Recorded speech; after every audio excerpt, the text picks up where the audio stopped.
由於我哋身體有魚氮啊，所以我哋咧就會係要延遲出水，停喺水裡面咧，等嗰啲魚氮咧可以充分嘅時間咁去排出啊。咁歡迎大家收睇咧超短潛水日記。咁今個禮拜咧，我哋會繼續講翻技術潛水同埋休閒潛水嘅分別。咁上次咧用馬代個 case 去講啦，咁就係講到話佢哋去到一個比較深嘅地方啦，仲要入埋洞裡面啦。咁其實咧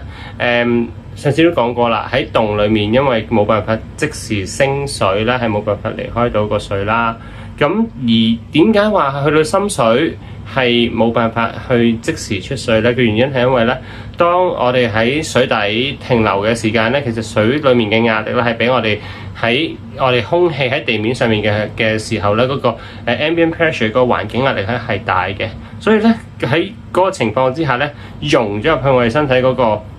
肌肉啊、血管啊等等嘅組織咧嘅一個氮氣啊或者其他氣體嘅分量咧係多咗嘅。咁而一般嚟講咧，對於潛水員嚟講咧，氮氣咧嘅影響係比較大嘅。原因係因為咧魚氮咧係會導致到咧係有潛水夫病嘅。咁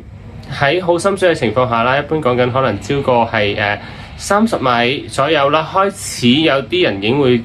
出現氮醉嘅情況啦。就係話俾你聽咧，身體裡面咧嗰個魚氮嗰個分量咧係比較高，個濃度比較高，然後咧就導致某一啲人咧已經有一啲感覺係受到呢個魚氮嘅影響啦。咁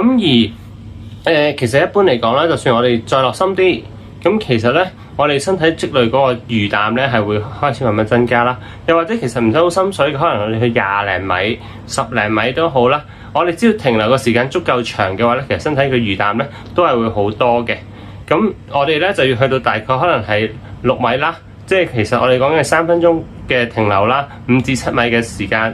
嘅深度啦，去令到我哋身體有充足嘅時間去排氮氣嘅。咁所以咧，點解我哋要延遲出水去排氮就係咁解啦。咁今集就講到呢度，咁歡迎大家繼續收睇超短潛水日記。